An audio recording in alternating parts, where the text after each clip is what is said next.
Hello guys, and welcome back to the channel. Now guys, if there was ever a case of if you can't beat them, join them, this is it. Guys, I bring you this. Like Amotekun, Governor Ganduje plans to float community policing in Kano. So that's the headline. Like Amotekun, Governor Ganduje plans to float community police in Kano. So now let's now see what the dollar-loving governor has planned this time around. The Kano State Governor Abdullahi Ganduje on Monday, January 20th, said the state government, like the Southwest region, will soon launch its community police outfit in Kano.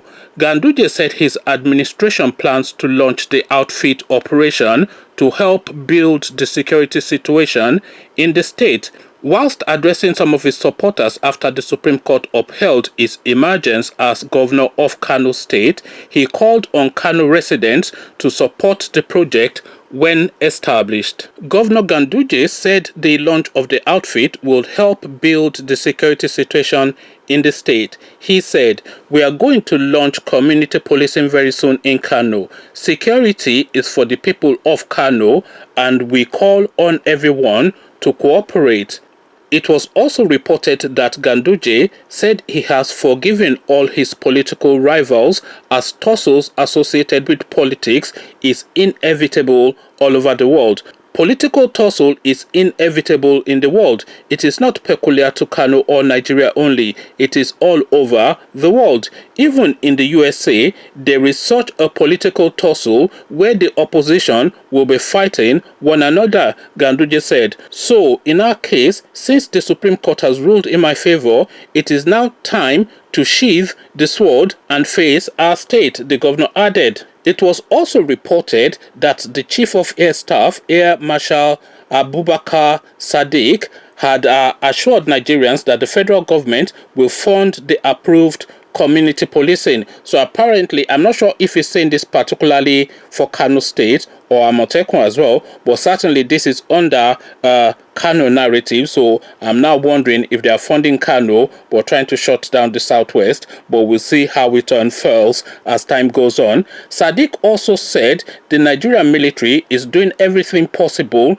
with other sister countries in the Lake Chad basin to ensure that Boko Haram terrorism is brought substantially to an end as quickly as possible. So that's the long and short of it. If you cannot beat them, join them. Kano State is now looking to start their own version of Amotekun as well, because of course this is what is needed within the Nigerian space. It's not even a thinking thing. This is just something that is a natural consequence of the situation that we find ourselves in the country. It is almost beyond refute that this is the panacea to the problem, because of course you need people who are local to police the locality so that they are then able to engage with the people and they know the lay of the land and can, immediately address and confront whatever it is that is causing problems within that space. So it is absolutely something that is essential, and there's no real logic or reasoning that goes against this. Conversations in the comment section. If you can't beat them, join them, is what the Malamis are now saying. Come share thoughts about all this with me in the comment section, but before you do that, click on the red subscribe button so it turns gray. Bell button notifies you every time I drop a new video. Then come tell me what you're making of what this dollar-loving governor is saying and intending to do in the comment section. So I'll leave you here. Carry on with you in the comment section, but here I say peace.